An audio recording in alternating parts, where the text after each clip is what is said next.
Marie and I were married in Martinsville, Virginia on Friday evening at approximately 6:30 p.m., August the 29th, 1947.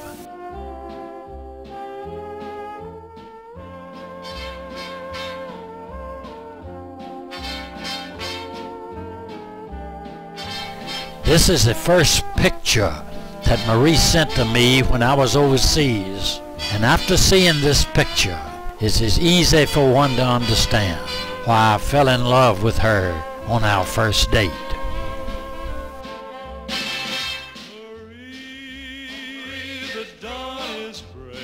Ben thanks the group joining with his family in this celebration of his and Marie's 60th wedding anniversary.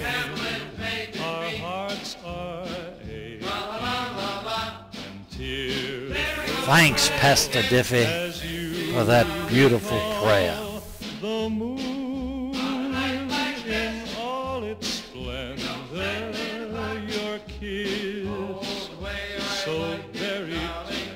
I have been in love with her for some 63 years and fortunate enough to have had her as my wife for 60 of those wonderful years.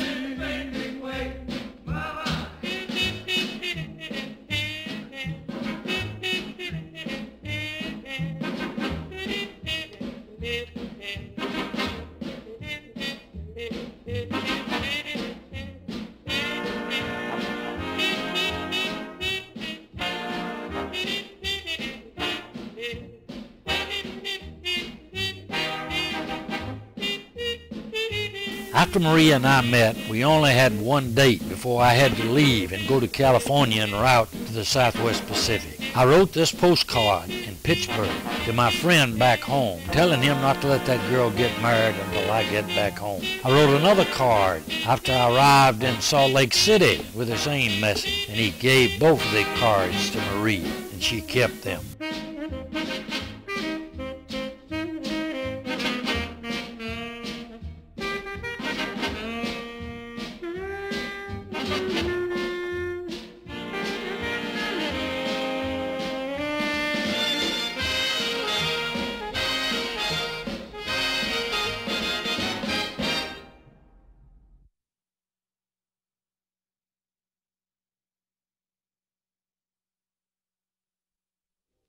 On that first date with Marie, I asked her if she would write to me, and she said that she would.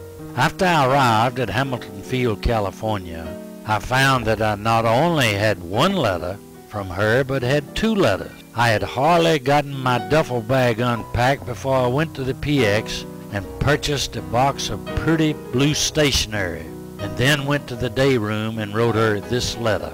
I wrote the letter, then rewrote it several times so I'd be sure to say the right thing. About 3 years ago, Nancy Reagan was on the Larry King Show, and she had just written a book that contained all the love letters that Ronnie had written to her since their first date. She read a few of the letters on the show, and Marie said to me that she would love to have a copy of that book. It was close to Valentine's Day, so I decided I would try to find a copy of the book and give it to her on Valentine's Day. I found the book, and when I gave it to her, I wrote a note in the front of the book that I should have written her sweet letters like Ronnie wrote to Nancy. She got up out of her chair and went to her cedar chest and handed me the two postcards and that first letter that I had written to her.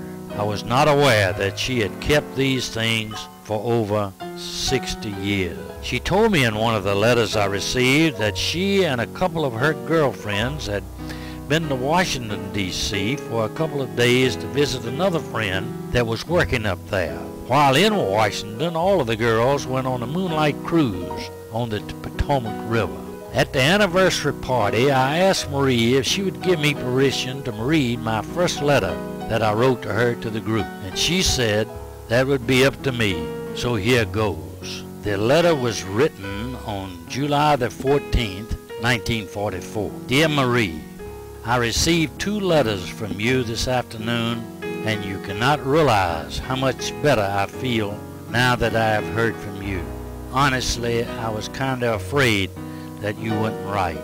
I don't remember whether or not my ears were burning the night of the 7th, but if I knew you would be thinking of me every time they were burning, I'd make them burn right now if I had to strike a match and hold it under them. I'm so glad you had such a nice time while you were in Washington. I wished I could have been with you. I know I would have had a swell time.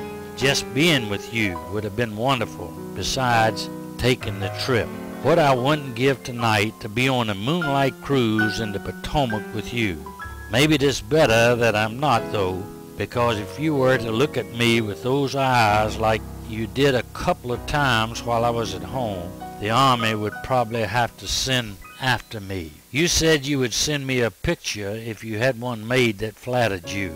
Listen, sweet, you look good enough to me without being flattered, so send one regardless, and I will assure you that it will be more than appreciated. I can imagine you girls had a big time at the bridge club. I don't think it would have been very hard to say good night to the girls, even if they were in shorts, but I would find it hard to say good night to you anytime. I guess I'd better close, as it is getting kind of late. Be sweet and write soon. Remember, I'm thinking of you, even if you are a long way off. Love, Ben.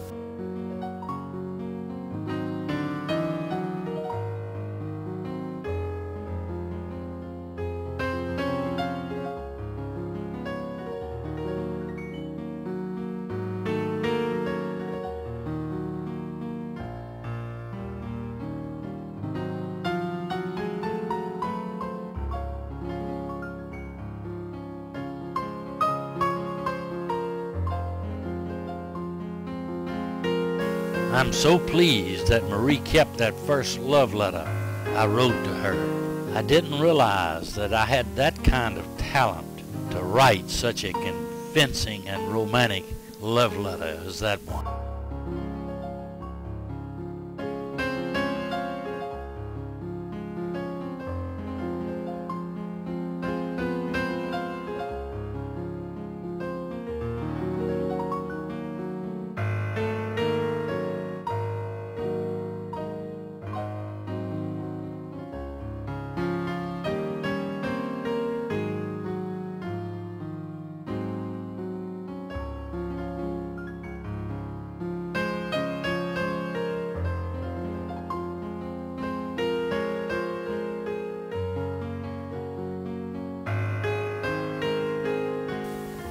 After the luncheon was over, my grandson Craig, seated on the left in this picture, came up to me and said, "Pop, I liked your talk, and especially your reading of that love letter.